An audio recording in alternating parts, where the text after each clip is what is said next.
Hey, it's Brad Montgomery in the house with a little note for you about comedy, clean comedy, comedian speakers, and how not to get in trouble when you're booking one.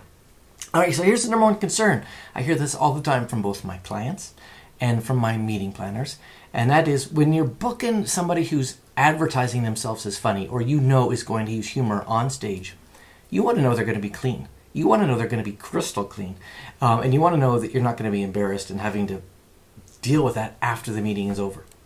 Well, there's a couple huge mistakes that are going on. First, let me speak to the speakers out there, and then I'm going to speak to the meeting planners and the people who are booking speakers. All right, if you're a speaker or a comedian, you know this.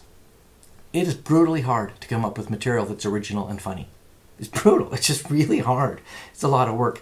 But, here's the obvious point. It's just as hard to come up with stuff that's dirty as it is to come up with stuff that's clean. So that being said, why would you invest a single calorie working on material that you can't use in the corporate world, in the association world, on the TV world? Why wouldn't you just make it clean? For crying out loud.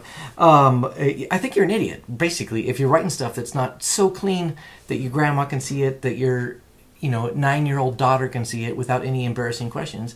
Well, then I think you're foolish just because you're shooting yourself in the foot and you're pretty much screwing up your career. So, why bother? Yeah. There's a bunch of comedians out there that work dirty who are fabulously popular.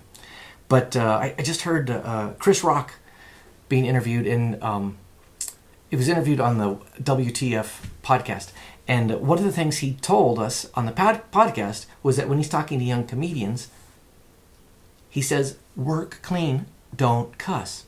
Now, this is Chris Rock. This guy is known. He's edgy. He's, especially early in his career, he was working really dirty. And, he's funny as heck, right? But he's telling people to work clean. What is the lesson in that? The lesson is that he's looking back on his career from his perspective now.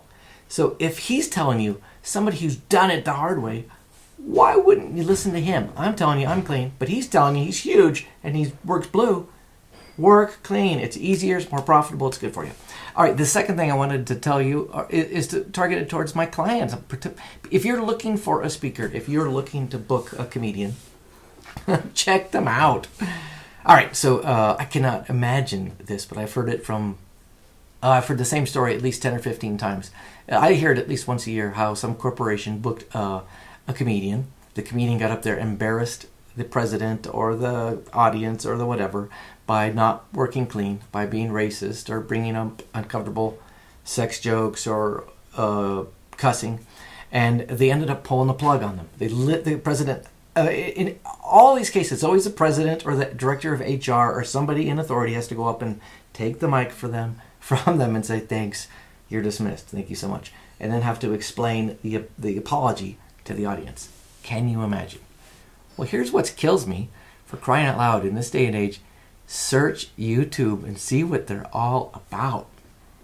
So, yeah, you ought to check out their preview video. You ought to check out their video, but look at all their videos.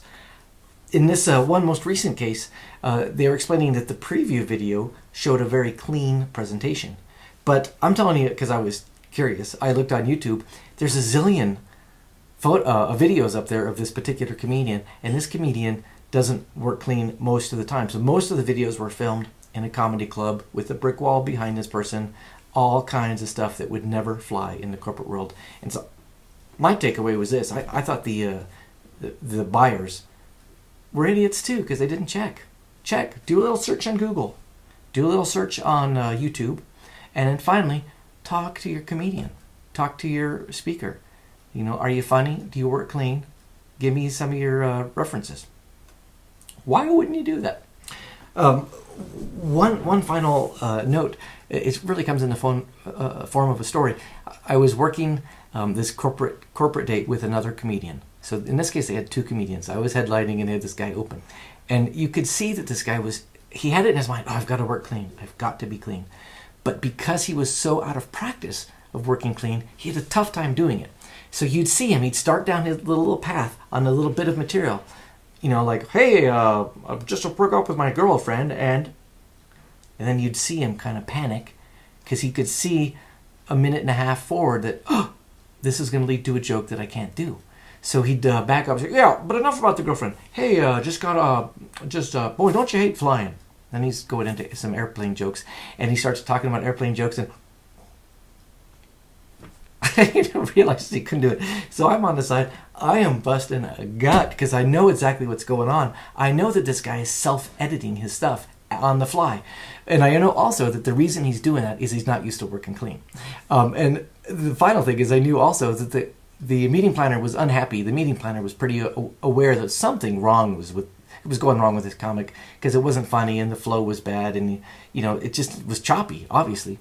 And what the meeting planner didn't understand was that the comedian was up there panicked, like trying to stay clean but unable to do it without any effort. In my case, it's everything I write is clean, so I don't have to worry about it. Any material that I want to go to, pull it up, no problem. I'm not going to get to a dead end and say, oh, I can't see the punchline because I'm in trouble. Never happened. All right, if you're looking for a motivational speaker who is funny, if you're looking for a comedian speaker who can work clean, I hope you'll consider booking me. My name's Brad Montgomery. You can learn more about all my keynotes and my funny motivational speeches and my corporate comedy at bradmontgomery.com. Hope to see you there. Have a great day. Cheers.